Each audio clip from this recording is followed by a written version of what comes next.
Well, what I've realized too is that when I travel to Mexico, I end up realizing, how the influences of Europe have really, been driven into the culture too. You know, from espressos. When you dine, you have your aperitif.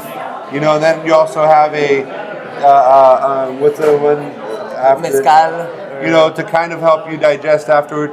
And you're also eating at a very slower pace than we do here in the States. Here we're coming in, we're hangry. You come in and you want your food now. It has to be piping hot, and we wolf it down, and then we got to go to our next thing. And even the portions, right? And then the portions are huge. Then when you go to Mexico, you end up realizing that eating is a experience. Not necessarily even if you're going to a fine dining restaurant, but you arrive, you're relaxed, you order your aperitif, little beverage, you have your appetizer, you eat. It's a couple hour experience, and then you finish it off with an espresso, and then you get on with your day. And your dining experience was a couple hours long. And maybe I don't know if this happens to you, but when you go to Mexico, you realize that Mexican food, it doesn't have to be spicy, it doesn't have to be greasy or fat or fried or cheap or even in a tortilla, because we have a lot of different kinds of foods that doesn't involve even a tortilla. Of course, tortilla is the base of all our kitchen, corn itself, but it's the difference, right, from what people really believe and what it really is. We discuss it all the time, and I think it's an educational process. I really do believe that that we are still chipping away at the iceberg of introducing folks to real Mexican food. Letting them know that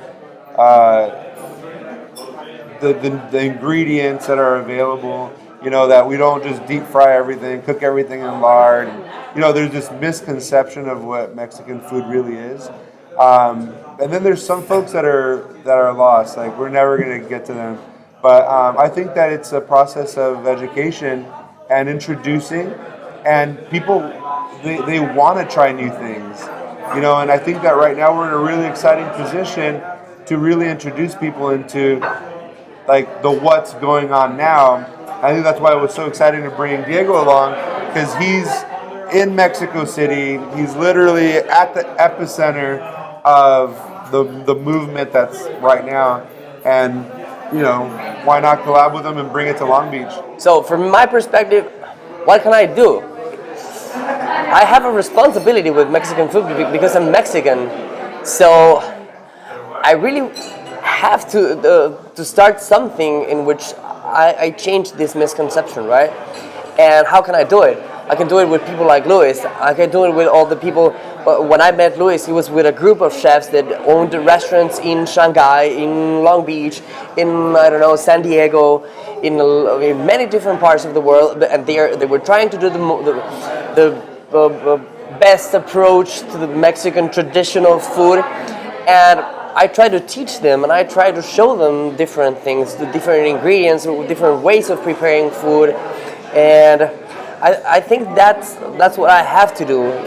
In my country, I have to do research. I have to know what I'm cooking, even the history of or tracking the ingredient, where it came from, and understanding the process of it, and then showing this kind of, or sharing this kind of information with a lot of different chefs. And I think it's a cycle,